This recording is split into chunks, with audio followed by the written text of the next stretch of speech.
uNkulunkulu ukhona, idlozi likhona.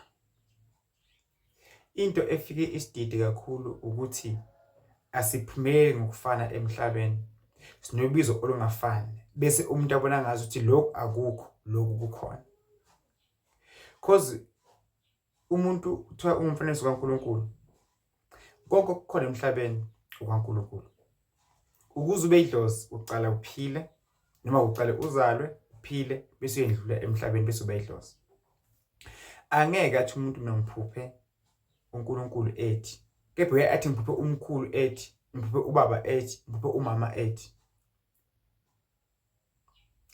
uNkulunkulu akancabile ukuthi singachumana nabantu bakithi abangasekho emhlabeni ngoba vele siyimbewu yabo. Although sebendlula emhlabeni, siyimbewu yabo nganza kwethu. uNkulunkulu nedlozi akuxabene lezi zinto lezi zombili, into engaxabene. Nento abaxabene yithina esiphila emhlabeni ngoba siyagxekana futhi sikhulumana kabi. Idlozi linamandla, uNkulunkulu unamandla. Into uNkulunkulu ayisethile manje ayishilo ukuthi izoba nje vele izoba kanjalo. Nedlozi kanjalo mbolo khona ekhaya. Uma likuphointile ukuthi wena uyogcina usebenza ngabantu, umlapho wendabuko uyoba into ethile. Ungagijima ubhekele but uyogcina khona la idlozi likukhombe khona. Lapho uNkulunkulu akudinga khona uyophethela khona mbolo khona ekhaya. So ke singabantu masikholwe uNkulunkulu, sikholwe edlozini. Kodwa ke akusiyo imust ukuthi abantu bakholwe edlozini, abantu bakholwe uNkulunkulu.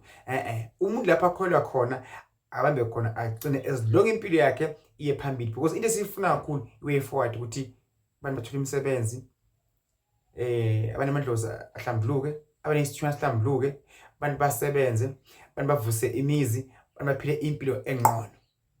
So ukuze impilo yakhe izoya phambili mbolo khona ekhaya ungagxeki.